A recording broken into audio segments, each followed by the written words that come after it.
This adventure is about geocaching. What is geocaching? How to go about geocaching? And what does it look like while you are doing geocaching? Hi, I'm Don with Cowboy Biker Adventures. Come along on this adventure that will be shown to us by Dave of Our Endeavor at the next Exit Rally 2021 in Quartzsite, Arizona.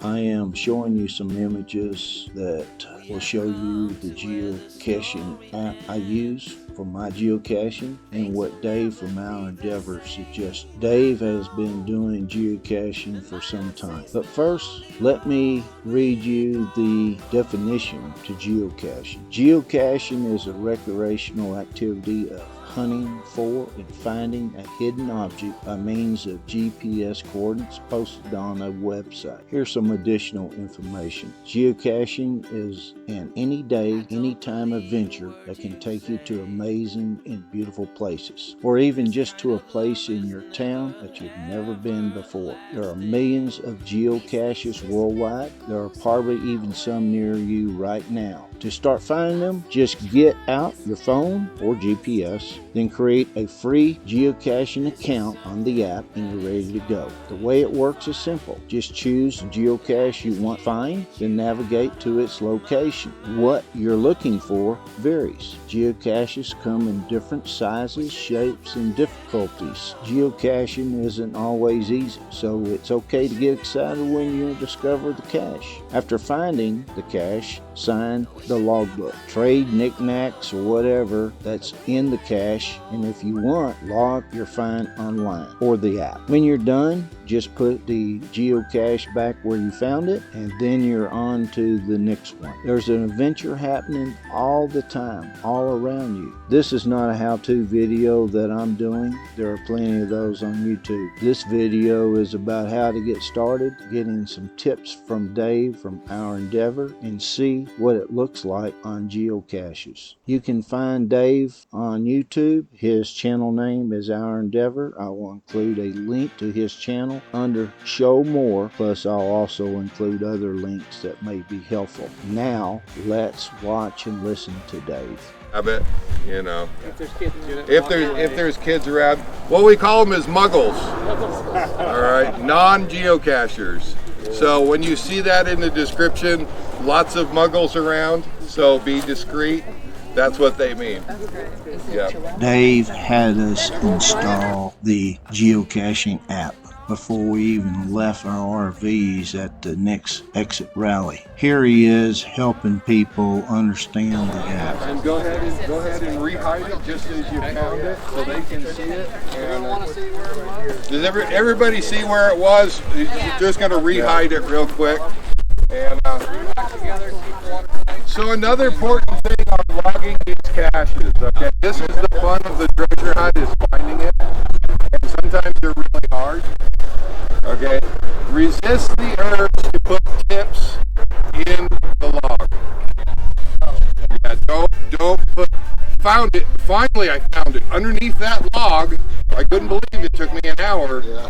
Okay, well, as frustrated as you might be, you just ruined it for everybody that's going to come after you. At least until that cache owner, sees that log and goes, no, we're gonna take that off of there. So, how do you make a cache yourself? Good question. So once you kind of get into it, and I think for my 100th cache, I created my first cache to kind of celebrate my first 100. There is a method, basically, now that you're used to the app, how it works, that you follow the same kind of protocol for finding a cache as placing the cache. And you'll see the buttons as you get more familiar with the app. And the only trick is for us travelers, the geocaches are handled by and posted by volunteers. They're going to make sure that wherever you want to place that geocache isn't near a military installation, a gas depot, you know, a high power line area. They want it to be safe for everybody going there. So they have, those volunteers get the last right to say whether they post your cache or not. And if they feel it's too dangerous, they won't post it. If they feel that national, you know, the Secret Service is going to be knocking on your door, they're not going to post it. So they don't allow it in national parks either, do they? Or some do. Absolutely, some do, and some advertise it. So you'll generally know that when you. What's the first thing we do when we go to a national park? We go to the visitor center. And generally, if they allow geocaching in the park, they're going to have a sign about it that talks about it. And, you know, so yeah, some of those are the best ones ever because people have placed them in places where you wouldn't normally go, but they have an amazing view or there's something to see there. And those are the ones where you want to thank the cache owner for bringing you to this spot because you would have never known it was there. And, cool. A lot of history also. So the geocachers are very earth-centric, history-centric. There is a power trail, if you look, going out of the LTBA here. Didn't even know about it. It's called the Sunshine Trail. And basically it was the old road that came from LA to Phoenix. And it actually, I believe it came through Barstow, it goes through Bouse, and goes on through to Phoenix. And now it's just a gravel road. Nobody ever know that there was that history to it. And they've placed a number of caches along there, what they call a power trail, where you can get on there and just find one after the other, you know. Nice. Yeah. Is that where you made that video?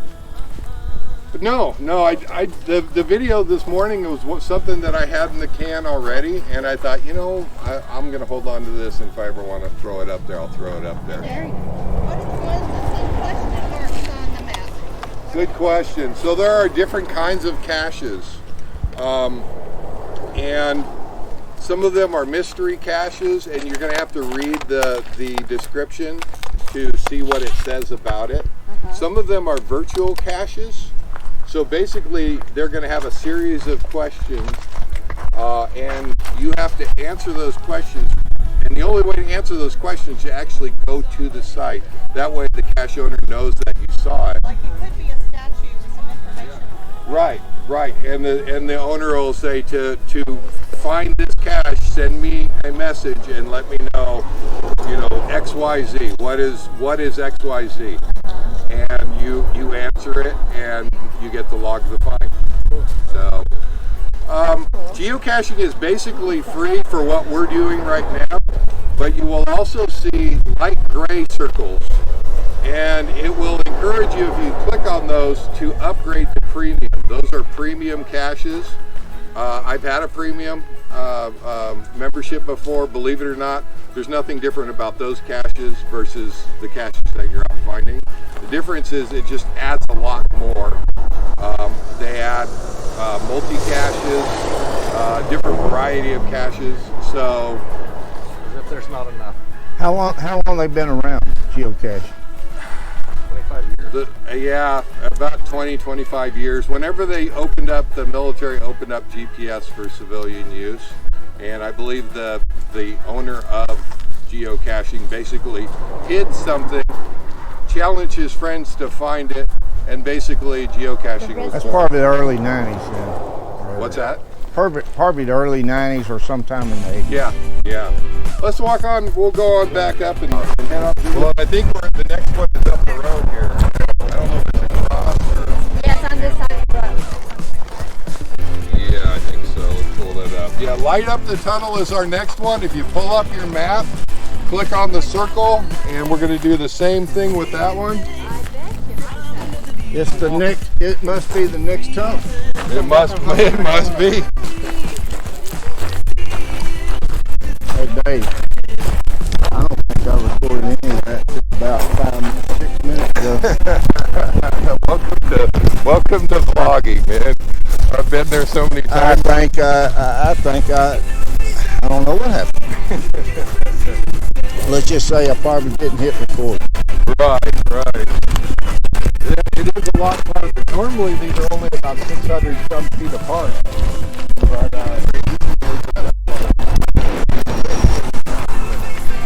don't know if you can see that or not. This to the next cache. Here we are getting to the location of the next geocache. All we did was follow the compass on the app, and it even tells you the distance you are away from it. It will get you within a few feet of the cache. How many finders? I don't know yet. Ah, bravo. Who was our first? They were. Ah, good job. But we cheated too, so of the walkers who there needs to be. Walkers and then more walkers.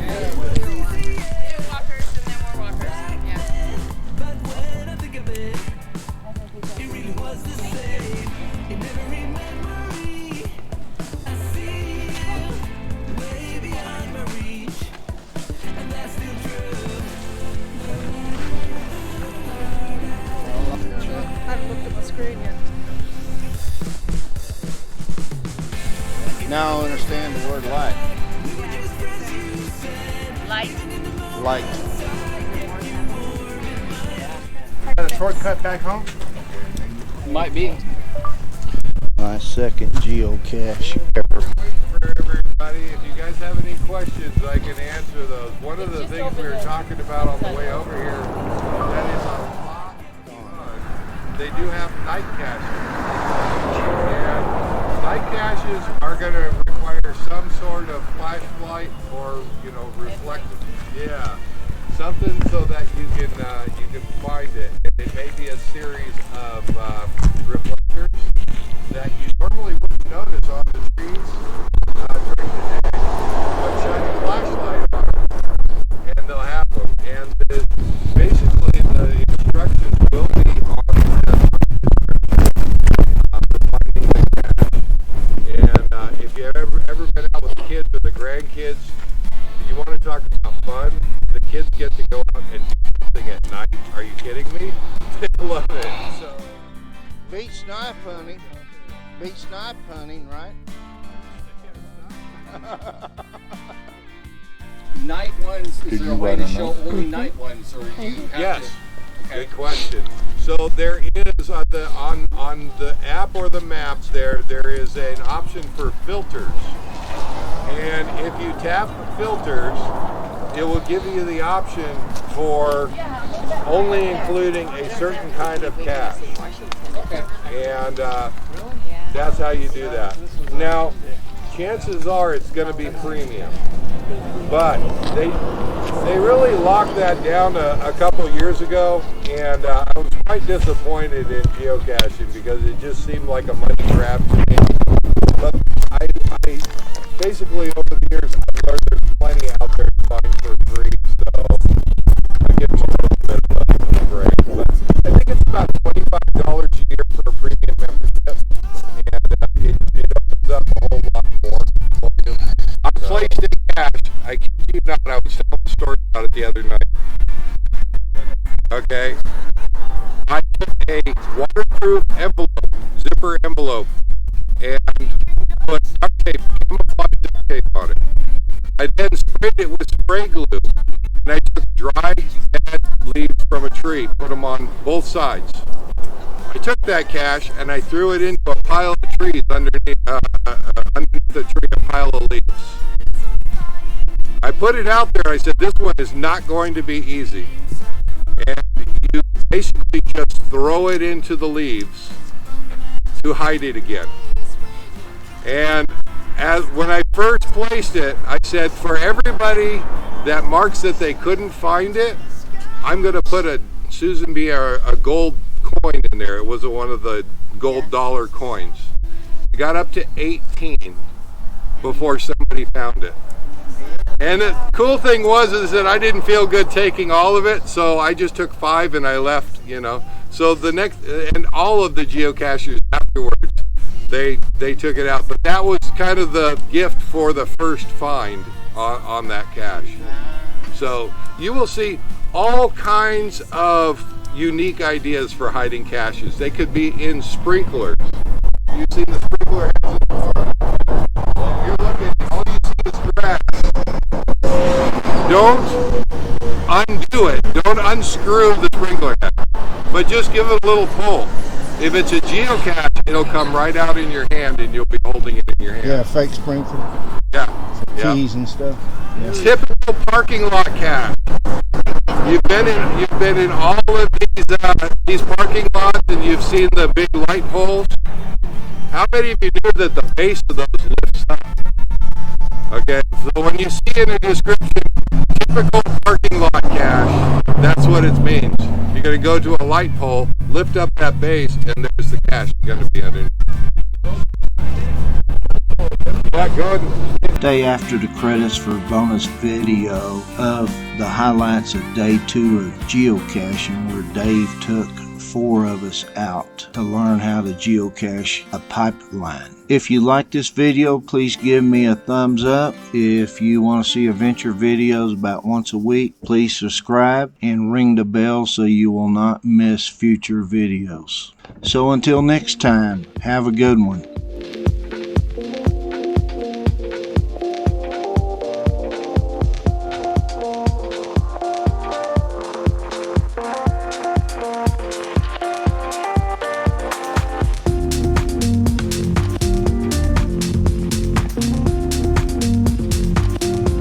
Thank you for sticking around after the credits for bonus video. This is day 2 and we're doing a pipeline, which these caches, I forget, about every quarter mile or so down this pipeline, and there is dozens of them if memory serves me correctly. Here we are with 4 people besides Dave, of course myself, Dave, Carrie, and she is the geocache queen. She loves doing it and is good at it. And James, and the other gentleman in the hat, I'm sorry, I don't remember his name. Let's listen to Dave. Now this is one of those where the regional manager, when they're setting the cache, he could have said no.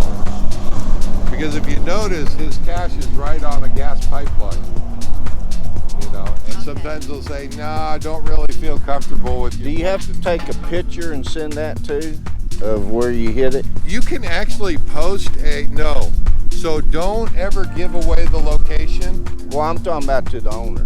No, you don't. See, right now that cache is reflecting. It'd be easy to find right now, standing here. Okay. Most now, people wouldn't. You're saying this is right on a pipeline, but couldn't this fence be the BLM property line? Well, not if it's as long as there's a gas pipeline going over. That's why they have the warning signs up, and it goes on out that way. Don't want to dig. So occasionally, yeah, but like they decided to go ahead and allow it. Great, you know. There is a way to post pictures to the cache too, and some of them are fun. They'll say post your picture after you find the cache. So, you know, if you're there with that sort of gives it away for the next person. Don't show where it's hidden.